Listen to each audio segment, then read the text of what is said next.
Greetings and welcome to the Progressive Christians podcast. We are the love your neighbor kind of Christians and not the storm the Capitol kind. So if you are curious about what a socially and politically progressive Christianity looks like, then this is the podcast for you. My name is Reverend Dr. Christopher Carter and I am your host. If you like the show, please rate, review, share, and subscribe to us on whatever podcast platform you are using. It really is helping us out a lot. It gives our show a degree of credibility, and it gives us an opportunity for people to find us and tune in, and y'all are doing a great job at that. We're really loving engaging with y'all on social media, and just the comments have been really helpful in helping us know what it is you want us to talk about, both on Spotify and the iTunes comments. Everything has just been super, super helpful. So thank you all for doing that. In today's episode, we will be discussing Trump's inauguration and the first few days of his presidency and just the many things he's already doing.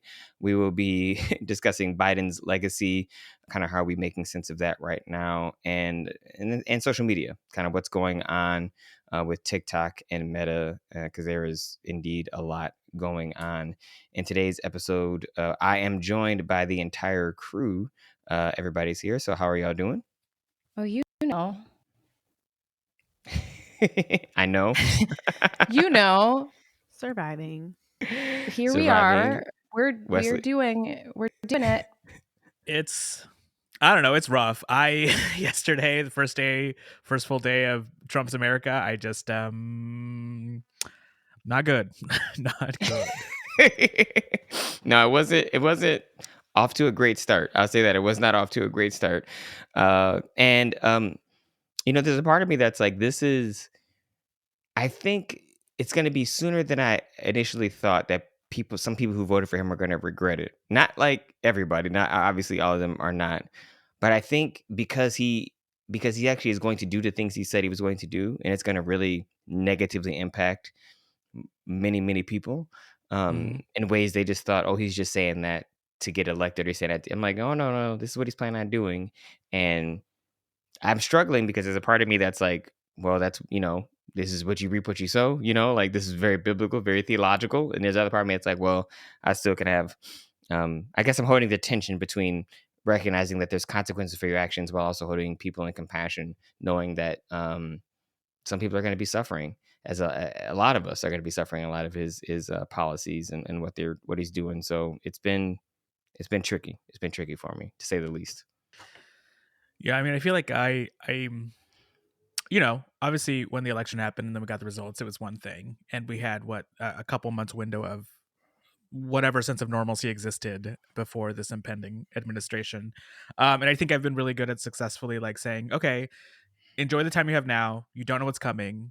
The anxiety is not going to help me in this current moment. But now that it's here, like I'm just like, I continue to be just dumbfounded by what this country has chosen to do.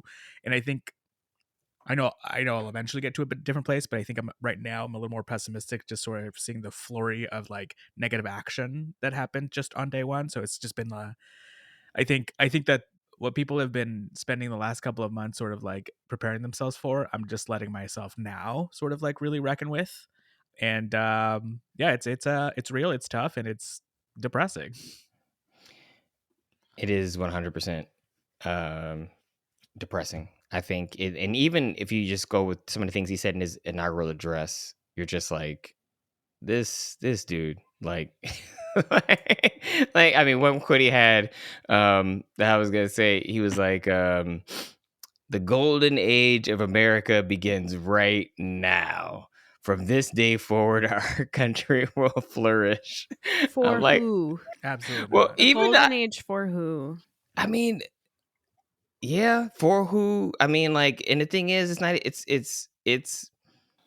I mean, he's obviously a very arrogant person, but it's like you say things that like don't have any kind of substantive meaning. You just say something, and you're like, "Oh, this is what people want to hear. Everything's gonna be great now." I'm like, that doesn't even make any sense. Like, what are you gonna like? How is it all of a sudden different now? Things are different in terms of anything with respect to people's tangible daily lives, and in many ways, it's like the beginning of. It's not the beginning of the end, but it's the beginning of some harm. I mean, the fact that he immediately withdrew from the Paris Accords, for instance. Like immediately was like, oh yeah, climate change, and then Not it's real. not, and then like talking about how what we need to do in California to put out the fires. I'm like, you just got out of the thing that we need to do so we don't catch on fire. What is wrong with you? Like, it's inconsistent. It makes no sense. So, all right, I'm feeling like I'm a little bit more animated than I normally am. This might be how I am the next 4 years. Yeah. Actually, on this podcast, I don't We know. may need to be. Is this good for our blood pressure? Is the question. No, but neither is a Trump presidency. Well, I think there's a balance between rest and rage, right? We need a balance between rest and rage. And I actually preached about this last weekend of like, we need to pay just enough attention that we don't miss something that we need to respond to, but we don't need to pay so much attention that all we do is rage all day, every day, because that's how you get exhausted and then you burn out and then you can't fight anymore.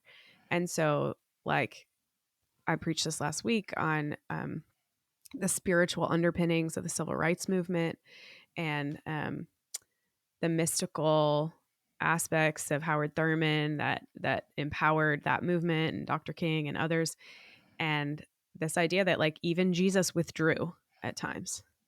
And so I think making space to withdraw and be filled by the Holy Spirit, be filled by community of joy and happiness. Like we cannot sacrifice our joy and our connection to the divine and our connection to goodness. And so, yeah, I think that's perhaps one of the biggest challenges for us right now as progressive Christians is to balance rest and rage. I mean, I think it's critical in terms of for progressive Christians to figure out how we're going to be able to survive this. And I think rest and rage it's easy to fall into the trap of rage. And one of the things that I wanted to, I guess, I don't know, suggest, or one of the things that came to my mind thinking about how progressive Christians are going to respond to like Trump 2.0. I'm really just trying to pay attention to what he actually does rather than just what he says. And it's hard because he says so much, and so much ignorant stuff, just ignorance. And it's hard to just not, and I feel like it's distracting. It's like they distract you with like the ignorance to do the evil, right, that they're trying to do. Not just like the distracting of that, like everyone is talking about Elon Musk yesterday. And the thing is like, it's important. It's not the point, but it's like right now, I feel like so many people are caught up in, did he mean it? Was that, but that's not what like all of these excuses. We're talking about like, how he did a Sig Heil salute in standing behind multiple times. Presidential twice, seal, right, twice, Julia? I just want to clarify. That's yes, that is, but that during the day, all of the things that happened, how many executive orders did that man sign? Like 200? Yeah. Was it that many? It was, I don't know how many, but he just signed it was I know we have something out here where we have a list of some of the key ones, but he signed a ton. Like he signed a ton. But finish your thought first, Julia. But that this is the tactic is the chaos, right? It's like, hey, look over here, this terrible thing, saying, well, I'm actually doing more damaging things over here on the flip. Like, and it's hard because it is. It's hard because both things actually matter, right? Like, I'm not going to sit here and not say that it's not a big deal that Elon Musk threw up a Nazi salute, the inauguration, because it clearly is. That's less. That ideology is what is causing the things that will actually make the most impact on individual lives. Yeah, and I actually would say even the way people, it's not a debate. Like this what he did. And so we need to talk about things more. We need to hold people accountable with our language and what we say. And I think accountability could be liberating if we only encourage people to step into it. And to try to pretend that he has he's autistic and this was some stem or that's like that he doesn't know how to wave is Autism ridiculous. doesn't make you a fascist. No, autism does not make you a fascist. And I think I felt so, I mean, I can't describe the degree of anger that I felt for my autistic brothers and sisters, or siblings, I should say, with respect to this. It not only that, but then also to know that it's done and said in such bad faith, knowing that these are the same people. If you're like in a grocery store with a kid who's autistic and they're having an autistic meltdown, or they're having a moment where they're having a hard time controlling their bodies, they're gonna be the ones that are gonna, look at him and be like, oh, why can't you control your kid, or why can't you get them to do this or that, or they will have judgmental ways in which they engage people who are disabled, and they're trying to then dare say, oh, he's disabled, have some compassion. I'm like, that's not said in good faith. It's not true. Has he said that? Has Elon Musk come out and said that's not what I meant? And exactly. He did make a statement. No, he did make a statement. He did make a statement that he, it was a gesture meant to, extend his heart, and he, that it was, he didn't apologize, but it was like he recognizes that it was awkward. Yeah, no, I think he got dared to do it. Wesley, I want you to go right here. I literally think this is what happened. I was like, why would he do this? Somebody dared him. They're like, hey, I dare you to do it. And he's like, I'm gonna do it. Because that's the kind of idiot he is. Wesley, please continue. He's a billionaire. Like, go buy an island and cease existing in the public realm. Like, that's what I would do if I had like ungodly amounts of money. Probably not, but I'd be helping people. He does not help anyone. I think the frustrating thing for me about this whole situation is I think we can hear it from, from his mouth, or we can hear it from other sort of like the expected group of people that are going to defend this type of action. I think it feels like everyone is bending over backwards to not say that this was a Nazi salute. And like, I think the Anti-Defamation League coming out and saying this was an awkward gesture, it's like, what are we doing? Like, it's happening in front of our eyes and we're being told, no, that's not what's happening. It's frustrating, and I'm confused as to why. Like, I know that we're going to talk about it later, but like, so many of these like billionaires and CEOs are just sort of like lining up. And it's not to say that all the billionaires or millionaires in this world are lining up, but it is to say that, like, I don't understand when something looks so clear that people can sort of like twist themselves into believing something that it's not. I mean, we are normalizing it, is what we see happening. And the Anti-Defamation League statement was so disappointing because that's what it's doing. I mean, it is literally normalizing this behavior. And it's frustrating because it enables like these kinds of particular fascist ideas to be done under the cover of like regular democracy, right? And I think it's like the frustrating part for me is I feel like many of us on the left or socially progressive are trying to uphold these norms that they are clearly not upholding anymore. By they, I'm talking about literally the people who Trump has surrounded himself with. And the longer we try to pretend that they're operating within the same social, political, normal framework that we are, the longer we harm ourselves because we're not engaging it for what it actually is. And I think if the Anti-Defamation League said, nope, it looks like a Nazi salute, and this is exactly what it looks like. So he needs to make sure he understands this is what it is, and we take this seriously, and he needs to understand we take this seriously. All that does is let them know, hey, we're paying attention, and this is what's going on. And it's just disappointing. It's so disappointing. Actually, Blair, I know you had pointed out that there were some executive orders that we should actually at least spend a moment and lift up and perhaps give some of our reflections on. So were there some that he signed that you thought were important, or that particularly that we should talk about? I'm thinking too about actions, accountability, and impact versus intent, right? So even related to Elon's Sig Heil, like whether or not he intended to make that motion, he did make that motion and should be held accountable for it. And that's, I think, what's most disappointing to me in the ADL's response is that's what they should have said. And that, in my opinion, is whether you meant it or not, this is what it was. And we're not going to do that. And so anyway, paying attention to the actions is important. So I'm going to super fast. I have this article from Axios in front of me. run down some of the major actions that have happened. Some of them will be caught in the courts and won't be implemented right away. Others will require acts of Congress. So just because these things have been signed doesn't mean things are going to change right away. We could probably have an episode on every single one of these. So if you have been retreating this week for your own well-being, I just want to raise some of these so that we can be aware of what may be changing in our communities. So there are a slew of executive orders on immigration. There was a mass deportation executive order. There's been declared an emergency at the U.S.-Mexico border, which means the National Guard and Department of Defense can now be deployed at the border. So not just Department of Homeland Security and ICE, but now we're going to have military action. We don't know what that's going to look like. Several organizations, MS-13, Tren de Aragua, have now been named terrorist organizations. Are these violent gangs that have caused great trauma in many communities? Yes. There are also like totally innocent teenagers who are caught up in that, who are now going to be able to be tried as terrorists. So, okay, actually, I need to not do commentary on each one of these. So I'm going to go all the way through the list. Suspended the refugee readmission program and resettlement, has canceled the resettlement process for Afghan refugees who were brought here during the end of the Afghan war.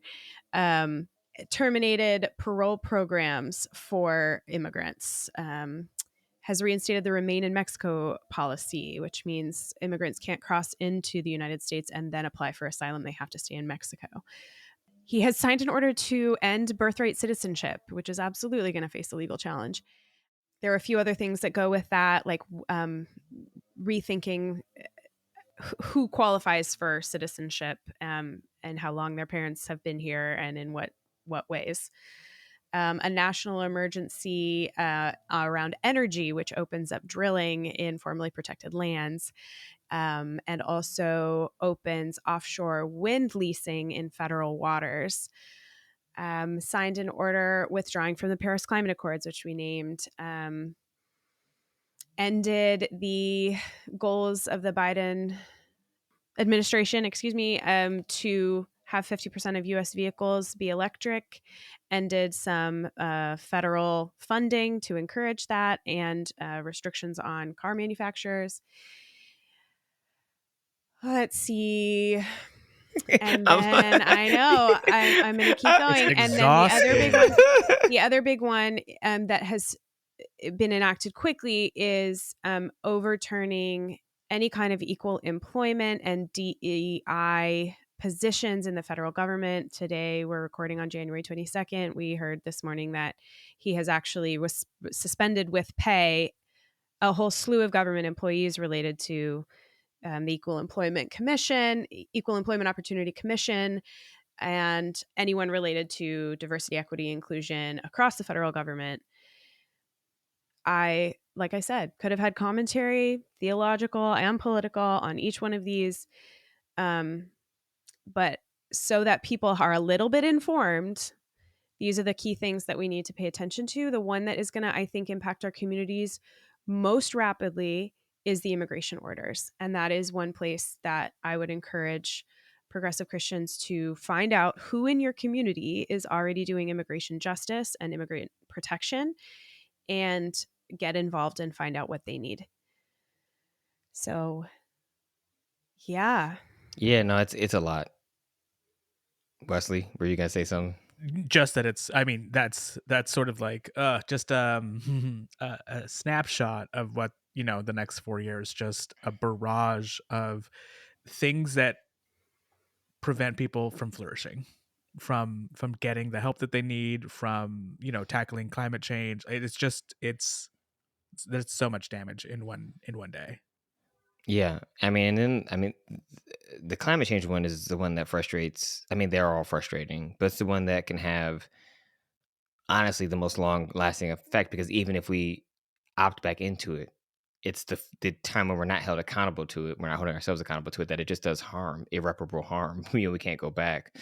The executive order that's about, there's one that I know is about saying there's only two sexes. We missed that. But there's only two sexes. So there used to be an option to put X on your passport. Supposedly that's now suspended on federal documents. as of yesterday, people were applying and it was still an option. So who knows? I also forgot the January 6th pardons, which someone raised. There were a lot of women who turned in their partners, and those people are about to be released from prison. And we know that they are more radical and more violent than when they went in. And so there are a lot of women who need protection in their communities. He also withdrew from the World Health Organization. Yeah, because Lord knows that. I mean, and this is, Lord, please don't let us have another pandemic. Like I said, like things like this are just like, oh my gosh, like, it is. I mean, Wesley, to your point, like this is scary, and we need to be taking it seriously. And I think over the next several weeks and months, we as a group of, four educated folk who are trying to think theologically and critically about this, you need to obviously, as we continue to create community together with our listeners, really try to think about like how we are going to prepare ourselves for these next 4 years, and also what we can do to respond to some of this.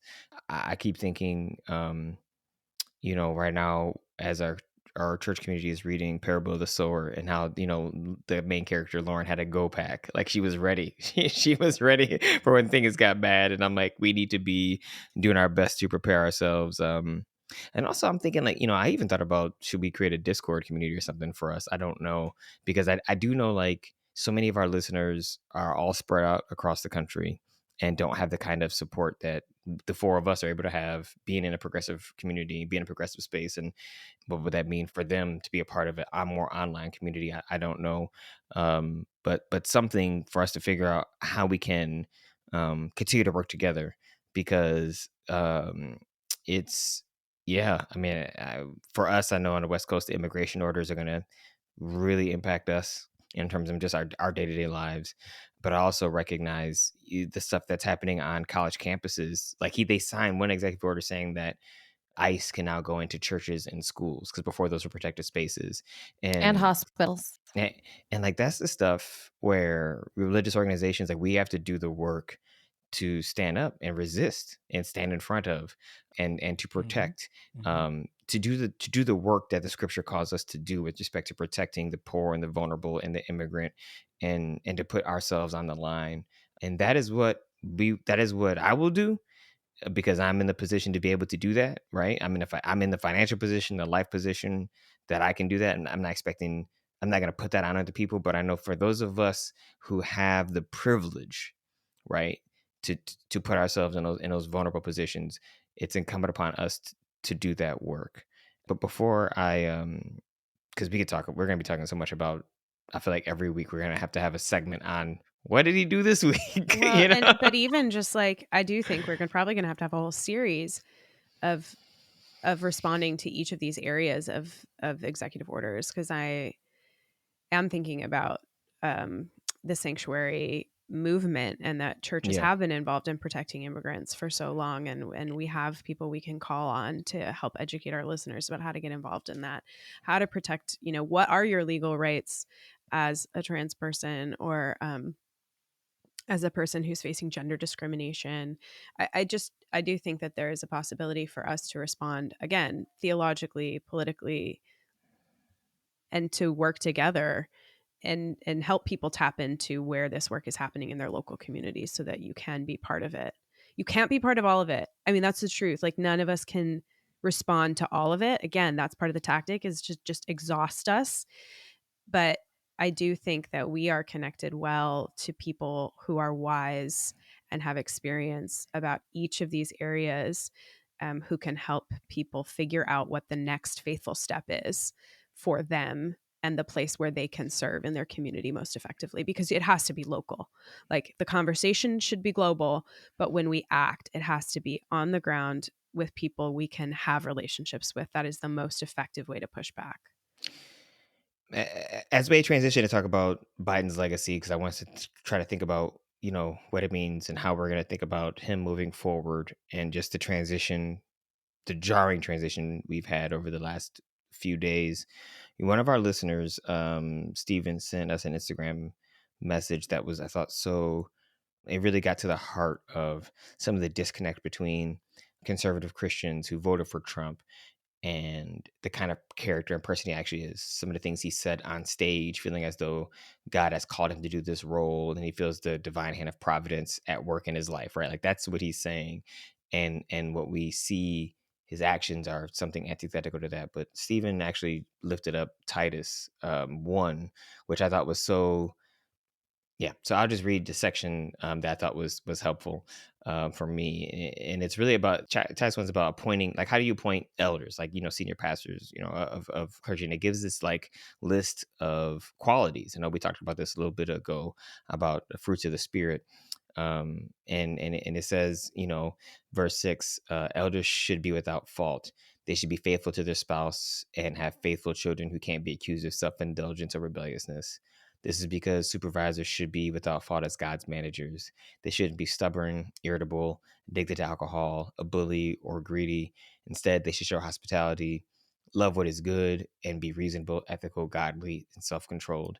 They must pay attention to the reliable message as it has been taught to them so they can encourage people with healthy instruction and refute those who speak against it.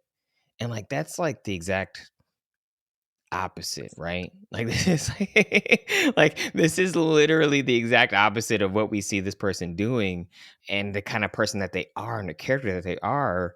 And it goes on to say, in terms of like what rebellious people are, like further on in the letter, it says everything is clean to those who are clean, but nothing is clean to those who are corrupt and without faith. Instead, their mind and conscience is corrupted.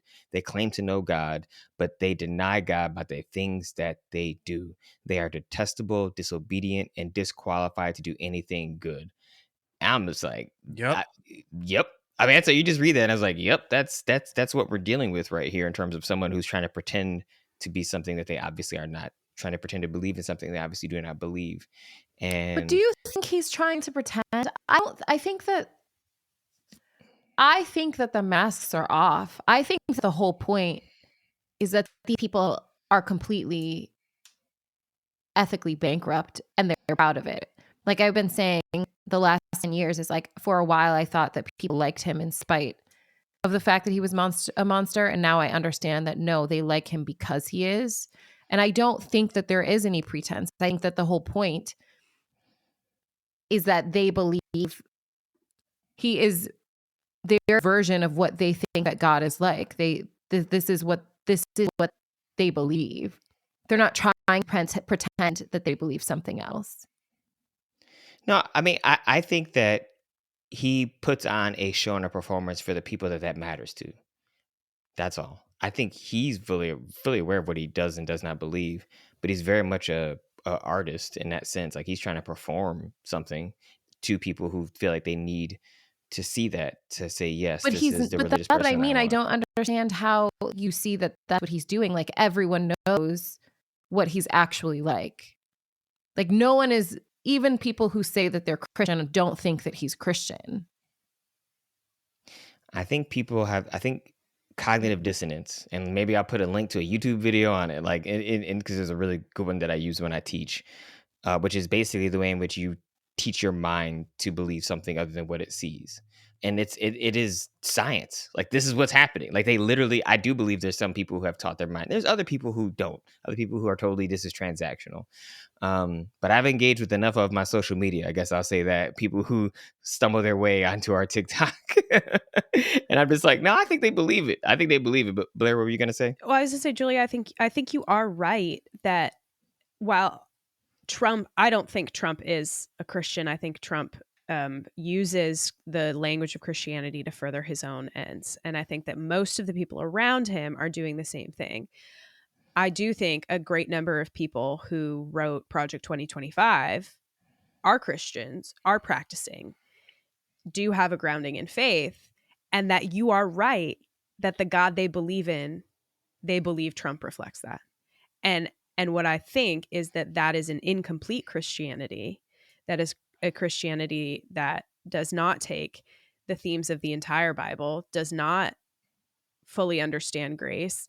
And I think that many people who voted for Donald Trump, who claim to be Christian, who believe themselves to be Christian, who are practicing Christians, who go to church, that they have such a broken vision of an abusive, angry God, that they really do think this is what a leader looks like. And what I urge them to do is read more Bible with more people.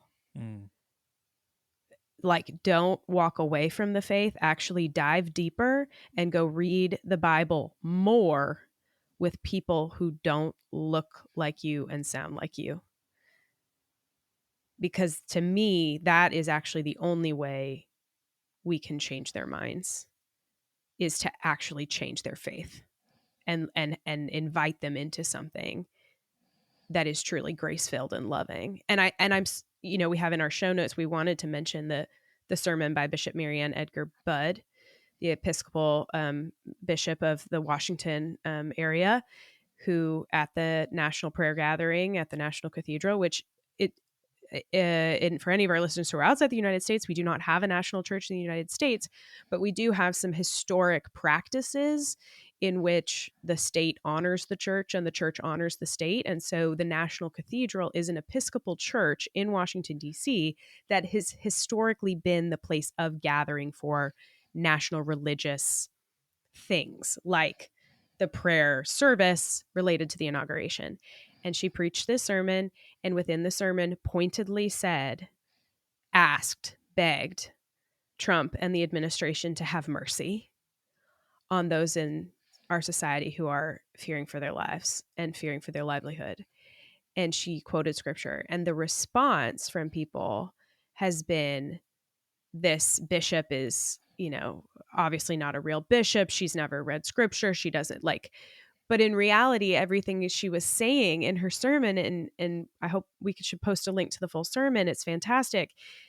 It's grounded in scripture.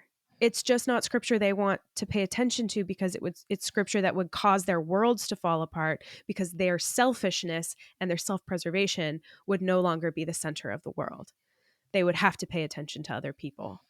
And that cognitive dissonance keeps them stuck in this hate-filled, wrath-filled theological place. And that keeps them in a hate-filled, wrath-filled political cycle. I mean, we were talking about this during our prep yesterday in our thread. You look at JD Vance, like while the bishop is giving the speech, and he looks at his wife and he looks at Trump. And Trump, to be fair to Trump, he's actually looks like he's paying attention. I don't know if he's zoned out, but I have to at least acknowledge that. Like he looks like he's just staring right there. And I was like, that's at least respectful, because what JD Vance is doing is fundamentally disrespectful. And I've seen that look as someone who's a professor, where you stand in front of the class and you say something and a student looks at somebody else, because what they're doing is dismissing what you're saying. They're like, this person doesn't know what they're talking about. I know more than this person. They're wrong. And let me tell you why. Because JD Vance always thinks he's the smartest person in the room. Like you can listen to him speak. And I'm like, I know that guy. I've taught that guy. I know that guy. When you have no humility because you went to these particularly elite schools and you don't know anybody else and you're the center of your own universe. And but the cognitive dissonance of like sitting two men, the president and the vice president, who disparage immigrants, who are married to women, by their own definition, should not be American citizens. And whose children perhaps should not be American citizens. Like, that to me is the cognitive dissonance. To me, I don't even believe what you want to believe. I actually don't have an issue with these people and their I have issues with these people and their terrible values. What I take issue with is that they connect it directly to Christianity. Like, be a white supremacist. Go off. Like, okay, do you. But please don't sit here and tell me it's because you believe that that's what Christ said you should be. No, I thought, Blair, your point is exactly the thing to do. Read about in the community. And so next week's episode that y'all will get, it's an interview with one of my friends, Reverend Claire McKeever Burgett, and it's about her book, Blessed Are the Women. And reading the stories that she has written from the perspective of women, it only expands your notion of God if you're open to it. And it's about reading those stories and being open and actually allowing yourself to grow. And so hopefully, that's what happens with people who can begin to see the harm that he's causing. And at the same time, I want to be clear, and this kind of want to transition to Biden. We're talking about both religion and politics here. And politically, I just keep thinking about the mistakes that have led us to this point. And I'm having a hard time having positive feelings, even though I think Biden's legacy actually, he did a lot of good things, right? He was honestly the most pro-labor president we've had in like forever in terms of his just support of unions. He was the greenest president we've had in such a long time in terms of signing bills that really would move us in the kind of ecological direction we need to go in for human survival, like for our species to survive. Like he did so many things that I think were moving us in the right direction. And yet what I think, to me, some of the fatal among the mistakes, there's a few mistakes I'm sure y'all are going to point some out too that I hadn't even thought of. If they continue to normalize Trump's behavior, they continue to normalize it. Like Biden's up there, like, oh, I'm going to be up here for the peaceful transition of power. Trump didn't do any of that stuff last time. Biden's up there, like, I want to talk about, I want to uphold these norms, and all he's doing is just literally dumping on you, on your face while you're sitting right there, talking about how you're doing all this bad stuff, how you're the worst president in the world, and how he's coming to save everybody. And also how he's ostensibly going to begin this kind of, if you read what he's saying, not only in his inauguration, but in the speech afterwards, when he says what he really wants to say, he is outlining how he's creating a fascist state, how he's trying to make sure that he has put himself in positions of power to solve all these quote unquote problems. And the Democrats' reluctance to actually say what he's doing, right? For Barack Obama to go up there and just be there, and for all these people to just be there, as opposed to, even when he, like, I was even frustrated when Kamala lost, that Biden got up and said, oh, well, we have to respect all these norms. I'm like, no, take accountability. Say, you know what? I made a mistake. I should have withdrawn earlier. I recognize that, actually, because they keep saying this person is a threat to a democracy. Well, act like he's a threat. Yep. Say, I made a mistake. I messed up. I should have resigned earlier. Because of this, we have allowed a fascist person who is clearly racist and sexist and homophobic and xenophobic to win office. And I have to recognize that's going to be part of my legacy. And I'm sorry. I apologize for doing that. And I'm going to spend the rest of my natural life doing work to repair the harm that I'm done. Like, that's what he should say. But that's a kind of accountability I don't see taking place in the Democratic Party right now. That is, I mean, this is this is as close to me preaching as I could get in this podcast, because I'm so frustrated by this way in which people are just like trying to sidestep accountability for the situation that they helped create too, because the Democrats have helped create this too, and they are continuing to normalize it by the behavior. I have to take a pause so other people can speak. Wesley, go. Wesley, go. No, instead, what we get is Biden saying, welcome home, after he gets out of the motorcade into the White House. Instead, what we get is people like Nancy Pelosi fighting younger members' appointments into leadership within the Democratic Party. Like, it's like we don't care to hold up the mirror to see what we've done, what Democrats have done, and then take accountability. Exactly correct. I mean, when we think about like the last minute pardons that he did, protecting his family, it's just like, it's power for me, but not for you. It's I'm going to protect myself and not anyone else. No accountability for me. It's incredibly frustrating. Goodness. So to the question of like his legacy, I can agree that pro-labor, I think I can agree that there were many things on the environment that he did the world that have been rolled back now. All of that doesn't matter to me when you had the power to help the people in Gaza and you chose not to. Like, I don't know how I can look at the Biden presidency and his failure to wrestle with fascism, to wrestle with what was coming down in terms of the electorate, in terms of the election, but then also like choose not to help the Palestinians, choose not to sort of like forcefully get Netanyahu to step down from his war tirade. that's just human genocide. And I don't know that any of the positive things we can point to as legacy, all of those are overshadowed for me. In terms of when I look at his presidency, I can't see the good amidst all the death. Wesley, no, I 100% agree with what you said. And I think the part that is not getting or has not gotten enough attention in terms of the way in which people like Nancy Pelosi and these other, I don't even know if they're boomers, like literally, maybe they're the generation before boomer. I literally have no idea. They are the oldest boomers. Okay. Because the way in which I feel like she, again, is at play in not allowing AOC to take a leadership role and giving it to like another 80-year-old person who, like, I think, like, it's, if you are paying attention to what's happening and you are being, again, holding yourself accountable and saying, it's not about me, it's actually about the country. It's not about me as an individual. It's about what's best for the party. It's not about me as an individual, about what's best for the people. Then you make you have the humility to make the right decision. And what the problem that keeps coming up for me is the lack of humility, the lack of internal accountability from Democrats, not necessarily the progressive Democrats, and the ways in which that's enabling this trickle-down fascism to take place and really to get a stronghold, because people want to see things get done. And so on one hand, I'm sympathetic to the idea of why people can be persuaded by someone like Trump, because they think at least he's going to do something, even if he does it illegally, crazily, or whatever. That's not how I would vote. But when you feel powerless, when you feel as though everything, that you have no choice in what's happening in your life, when you feel as though people are taking advantage of you, someone that comes in and says, I want to protect you, I want to give you the things you want, I want to get you back to the, and they're telling you this stuff, that's a lie, because so much of what he's saying, and I actually included this in the letter I wrote to the church for the MLK Day, is I've realized now, given the number of billionaires that are on stage with him, he is not, when he says make America great again, they're not talking about 1950s. They're talking about 1910s. They're talking about before Robber taxes. Barons. They're talking about before labor rights.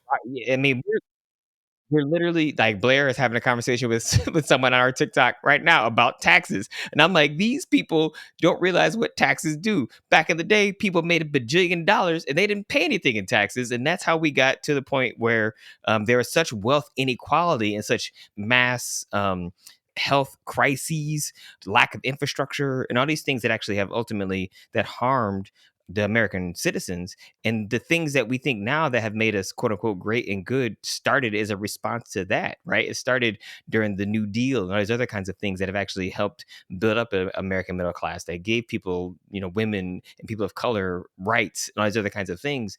But Trump is trying to pull people back to a time when white Christian cisgender norms were norm, right? So there were only two genders, and black people and women knew their place, and all these other kinds of things. And also these people who made all this money got to keep all their money. And these other conservatives are trying to buy into the myth that these billionaires are going to be benevolent and somehow share their money or take care of us. And that's not how it ever works. And if you actually believe in sin, if you actually believe in the truth of sin, the fact of the matter that you understand people are selfish, you would know that's not going to work. You mean that people think that Elon Musk is going to save us? Like, that's what people think? Like, yeah, 100%. That's what they think. That's exactly what they think. And I want people to know, though, that Elon Musk asked the United Nations, how could we end poverty and how could we end world hunger? And they gave him a plan that would have cost $84 billion. I should fact check myself on the exact number. But it was an amount of money that he had and still would have had like tens of billions of dollars. And he said, thanks, but no thanks. Like, literally, they laid out a plan and he had enough money. They told him exactly how much it would cost. And he said, no, I'm just not going to end world hunger. I'm going to go to Mars instead. Billionaires aren't interested in helping people. They're interested in helping themselves. Yes. They're so disconnected from the regular human experience that it makes it difficult to like see other people. So then why? That's what I don't understand. Like, why do people think that these people are going to save us? I don't understand the evidence in that. Like, why do they think that? I don't understand what has Mark Zuckerberg or Jeff Bezos or Elon, what have any of these people done that makes people believe that they will be our salvation? they don't think that they'll be our salvation, but what they think is that they are temporarily embarrassed billionaires themselves. Mm-hmm. And that if we restrict the ability for billionaires to do whatever they want, then they themselves will never become a billionaire. It's not about trusting that billionaires will actually take care of anyone else. It is trying to hold on to an impossible and unrealistic dream that they themselves someday will achieve the American dream and have that level of godlike power. And I think another thing is that I think, and this goes back to sort of like Nancy Pelosi and some of the like older boomers who won't move out of the way and let other people step in, is that a lot of this, like so much of the last election cycle is about a communications game. How many sort of like conversations or articles have been written about places where Democrats did not go, did not talk to the people where they're getting their information. And so, you know, when you have a media apparatus that props up conservative talking points, raises up billionaires as this, like, I don't know, godlike class or whatever, then that's what you're internalizing. That's what like youth are hearing. I think I heard there's a teacher on TikTok that was talking about how in the 16 years he's been a teacher, like kids have gone from wanting to be firefighters, engineers, doctors to wanting to be billionaires, because so much of the media that's coming out of so many of the people who control Meta, Facebook, Instagram are billionaires. And so what we're getting is this communication game where it's all saying one thing, doing something else. But when you're being told that billionaires will save you, or that you can have a chance to become a billionaire, which is statistically impossible, and it's definitely not possible without exploitation, then that's what you want. That's what you're gonna sort of push for. That's what you're gonna vote for. And so, like, yeah, I mean, I think allowing younger generations who understand the media landscape that exists now, who can engage with it effectively, is one of the ways that we sort of start to fix so many of the things that are broken in this system. Telling people exactly how it is, the ways that these things are designed to make sure that you yourself don't succeed, make sure that you yourself don't have a social safety net in case something happens, in case a natural disaster hits. Like, that's what we need more of. Which is why I think TikTok was banned, right? That the motion was passed by boomer generation politicians who were threatened by the democratization of information. And not just the democratization of information, but because TikTok is still a capitalist social media structure, right? Like people are using it to make money, to sell things, and enrich themselves. But the threat of it is that it's enriching someone outside of the United States who is not part of the oligarchy within the American system of control and influence. Because it's owned by a Chinese company, the threat is that they cannot socially influence those who are most benefiting financially from TikTok. And so it's a double-edged sword of they lose control over that money. They want that money to stay in the United States and further enrich the oligarchs we have. And they also don't want the democratization of news media, information sharing, and even the capitalist structure, right? Because people have become not wealthy, but like stable by being influencers, by creating content, by promoting their businesses on TikTok. Like it is a place where people have started to achieve the American dream. And that actually is also threatening to the establishment media and social media corporations that we have. I just find the whole thing, like the fact that they banned it, and then the way in which Trump wasn't even president yet, and then it pops back up on the screen. Oh, thank you for President Trump. I was like, wait. Disgusting. He's not president yet. So that tells you, and I know AOC had a stream on here. She tells you, you know, she was talking about the fact that all these companies, these social media platforms are owned by folks who have decided to go to the right, whether it be X, Instagram, or because of Meta. They know that it will be beneficial to their business because he loves businesses. He's not good at it, but he loves them.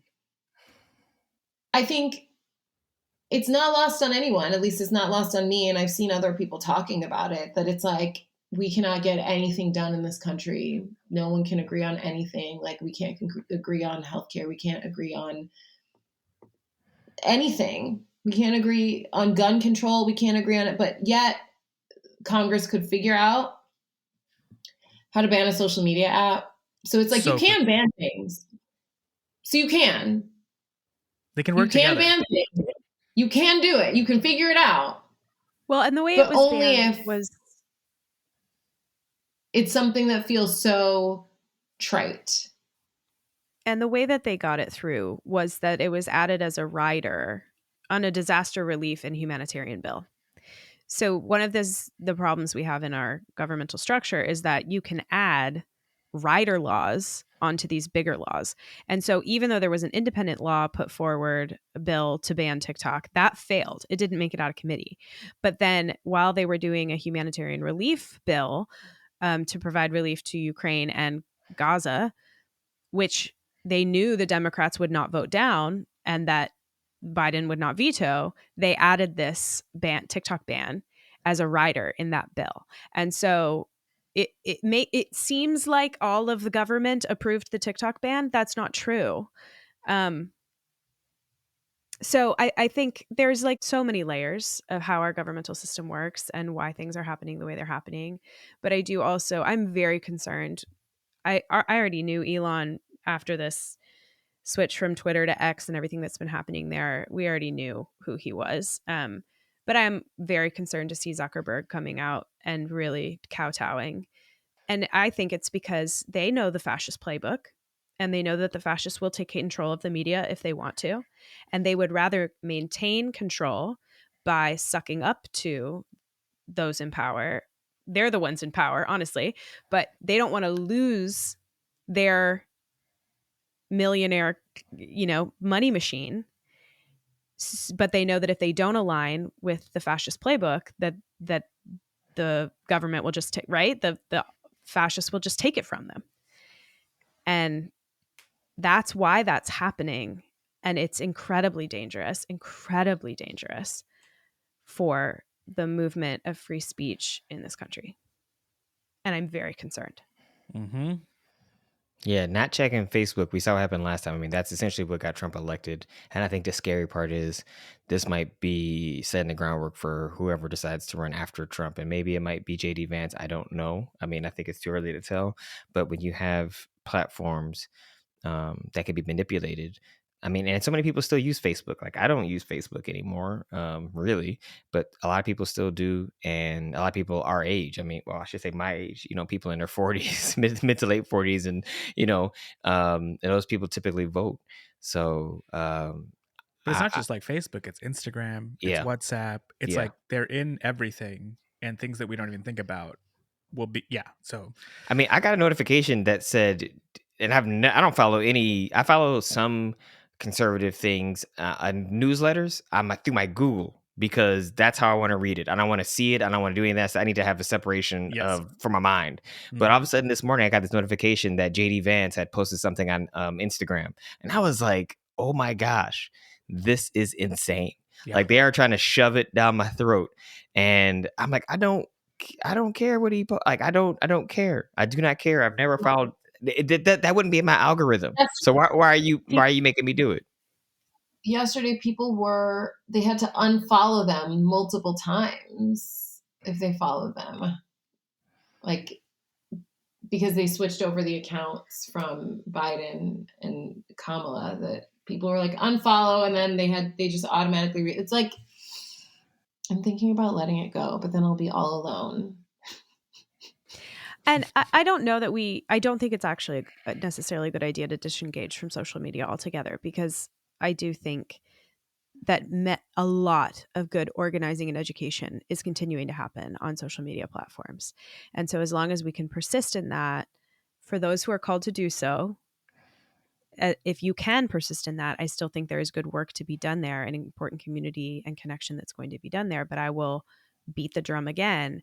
At the end of the day, change happens in relationship, on the ground, in communities, with people who have to see each other and live with each other every day. So yes, get off social media, stay on social media, do what you need to do.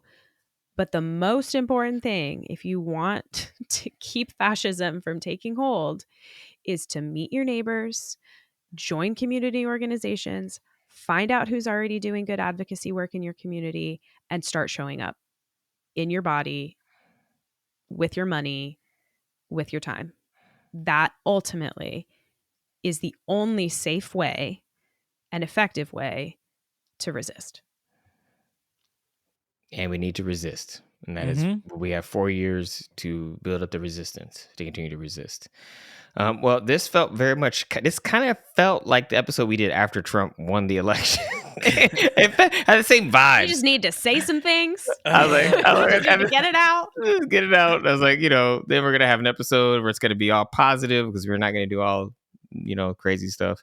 But also, again, please feel free to let us know what you need from us right now. If you have a topic idea, we definitely have things that we already have planned that we want to do. But if anything comes up that feels urgent or important for us to address, we are more than willing to pause it to do something else. There's a lot of work that needs to get done, and we know we can't do it all at once. So we are trying to pace ourselves to both give us space to rest so that we can resist and do it in a way that doesn't actually take too much from us, right? Doesn't take too much from us. So I want to thank you all for joining us for the Progressive Christians podcast. If you'd like to connect with us and be a part of the conversation, you can find us on Instagram and on TikTok. We're still using those platforms, even though I would say TikTok is the one where we probably do the most engagement and conversation. Although feel free, as people are DMing us through our Instagram account, I always check that and we respond to each message. So thank you for really engaging us. I actually will say I'm really enjoying getting to know so many of you who are faithful listeners. And I want to again invite you to rate, review, and share the show with someone you think would benefit from hearing us, who could learn from us, or perhaps some people maybe we could even learn from. Thank you all for listening, and we will see y'all next time. Bye. Bye.